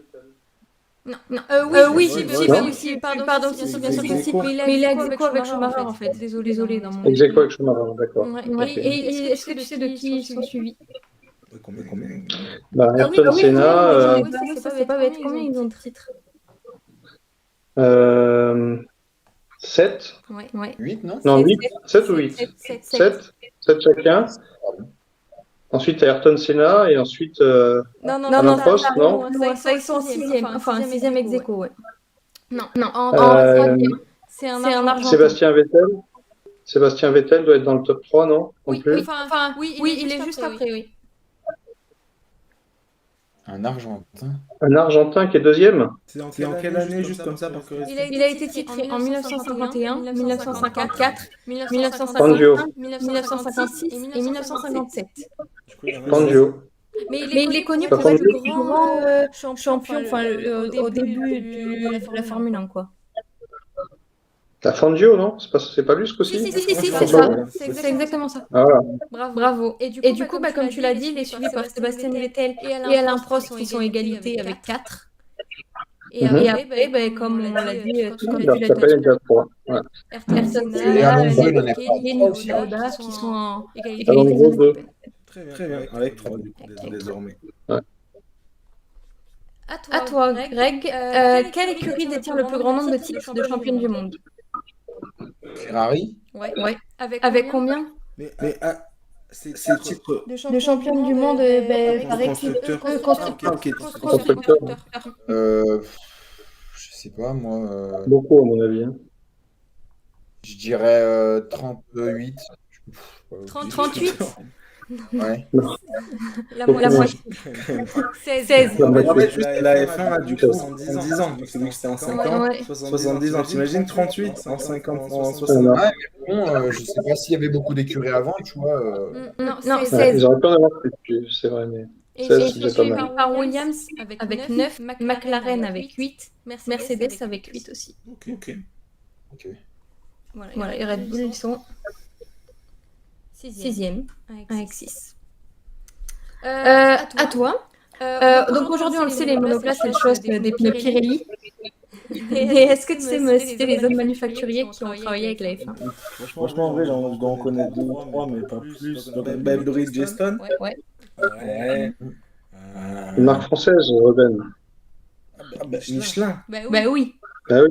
Et Pirelli, non, Ça, oui. n'importe quoi, Continental. Ouais. Avant, il n'y avait pas un truc avec les pubs pour Dunlop? Si. Ouais. Dunlop, ouais, bien joué. J'ai plus. Si, je pense que t'en as encore au moins une.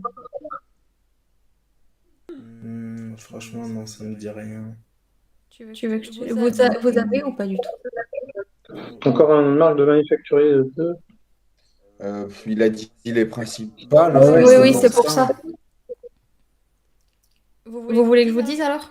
Firestone? Firestone, ouais. ouais. Mais c'était pas celle-là que je pensais que t'allais avoir, tu vois. Non, j'ai pas les Ce qu'il faut préciser, c'est que depuis quelques années, la Formule 1 a passé un contrat d'exclusivité avec un seul manufacturier, alors qu'avant, les écuries pouvaient se chausser chez qui elles voulaient. Exactement. Bien sûr. Maintenant, c'est les mêmes pneus pour tout le monde. Donc, en ce moment, c'est Pirelli, mais avant, c'était Michelin qui avait le contrat. C'est ça. Il y a aussi Goodyear.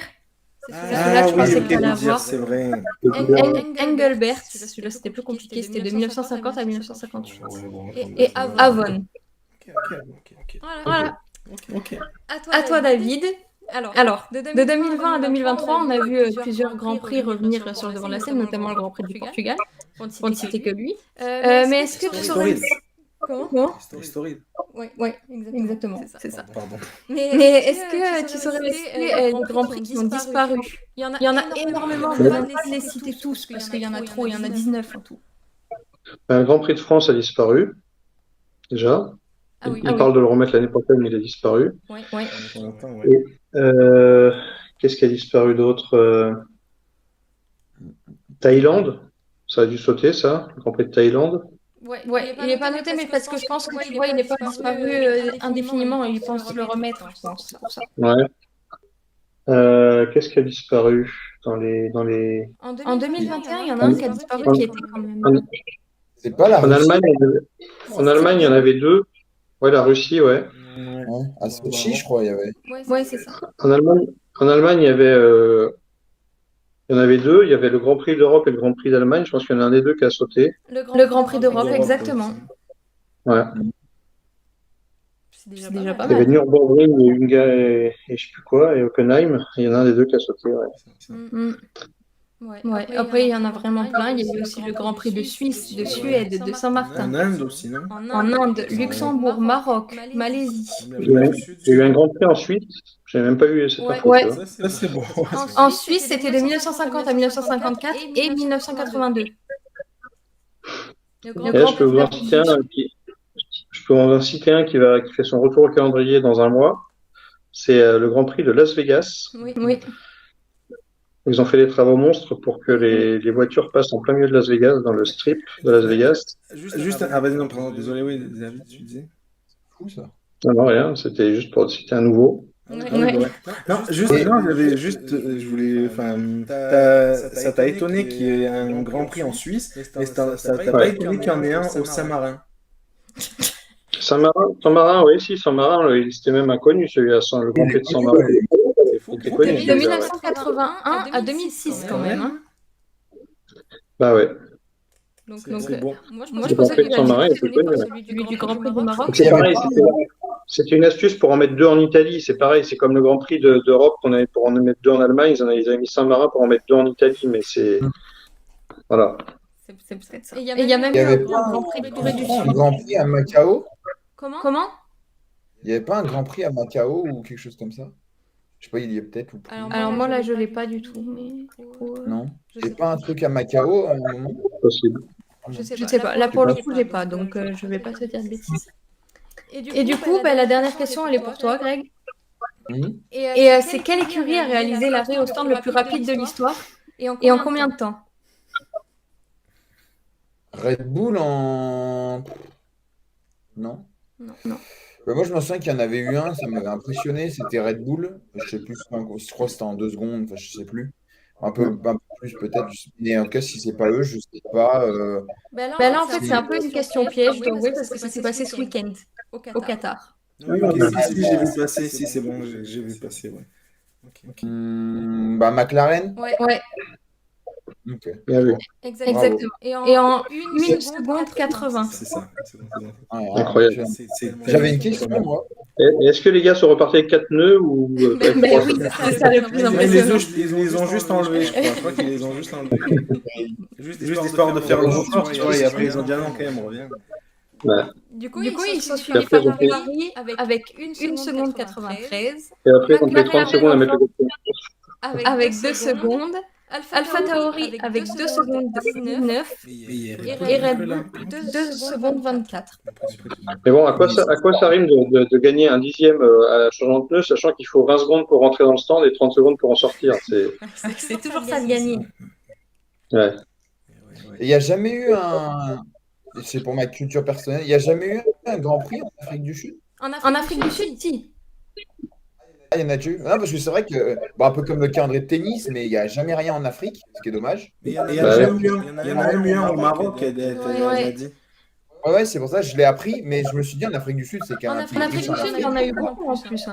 Il y a eu de 1962 à 1963. Oui, mais t'as compris, plusieurs éditions, quoi. Tu es souvent là, quoi. Ouais, même jusqu'en 93. Enfin, les derniers, c'était en 1992 et 1993. Bon, voilà. Bien joué. Parfait. Merci Vanessa. Incroyable, c'est clair. Merci beaucoup. Merci beaucoup. Ok, ouais, c'est bien. C'était bien. C'est bien aussi de, de varier, de faire la Formule 1. Bien sûr. C'est toujours chouette. Ok, je vais vous terminer juste en vous disant est-ce qu'il y a un événement particulier que vous, que vous invitez, que vous conseillez absolument aux personnes qui nous écoutent, à nos auditeurs, de suivre absolument, ou est-ce que voilà, c'est vrai, c'est sur les classiques, la Coupe du Monde, la Coupe du Monde de rugby, le rassemblement de l'équipe de France, etc. Est-ce qu'il y a d'autres événements particuliers que vous avez envie que vous allez suivre? Je pense peut-être Greg en tennis, est-ce que tu vas nous sortir un tournoi de Shanghai? Là, il y a Hugo Humbert actuellement maintenant qui est à 4-4 dans le 3e cycle contre Tsitsipas. C'est sûr. Voilà. Maintenant, événement tennis. Ouais, en tennis, il y a la finale du Masters 1000 de Shanghai qui sera dans quelques jours. Voilà. Sinon, événement à suivre. Pas forcément. Ce quart de finale, on en a parlé, mais entre la France et l'Afrique du Sud. Ouais. Il y a la reprise de la NBA. C'est quand même c'est le 24, David. C'est le 24. Ouais, 24 octobre. Et cette nuit, Ruben, tu dois être au courant, mais il y a la première de Wemby. Oui, pour les matchs de préparation. Oui, là, ça fait un moment là que ça a commencé les matchs de préparation. Il y a eu un joli Lakers Golden State qui était beau à voir. Il était chouette avec les premières de Chris Paul et tout ça. C'était cool à regarder. Donc voilà. Après, Comment? La pré-saison, c'est pas pareil. Hein. Le vrai premier match, Ça, c'est Nuggets Lakers le 25 et Warriors Sun, deux belles affiches là, le 25. On y sera. C'est ça. Mais voilà, mais ça, c'est il reste encore un peu de temps, il reste encore du coup 15 jours, quoi. Donc on a encore. Non, mais là, c'est vendredi Pays-Bas, France en foot et dimanche France Afrique du Sud en rugby. C'est les deux trucs à pas rater, quoi. Ouais. Non, et puis non, c'est ça, c'est sûr. Puis même on a beaucoup parlé, mais le Irlande, Nouvelle-Zélande. Nouvelle-Zélande, on va pas rater, ça c'est sûr. Ok, bon, écoutez, merci beaucoup à vous, à nos auditeurs d'avoir été avec nous, merci à vous tous d'avoir été là, merci pour le quiz. Voilà, alors je vous rappelle juste quelques informations importantes. Vous retrouverez cette petite équipe tous les lundis à 16h30, 16h30 pour le mag de sport.fr. Et puis on se retrouve aussi tous les jours, toute la journée sur le site sport.fr pour de l'actualité en continu. Voilà, j'ai envie de vous dire à très vite, à très bientôt. Et voilà, merci encore d'avoir été là. Au revoir. Merci. Salut. Au revoir.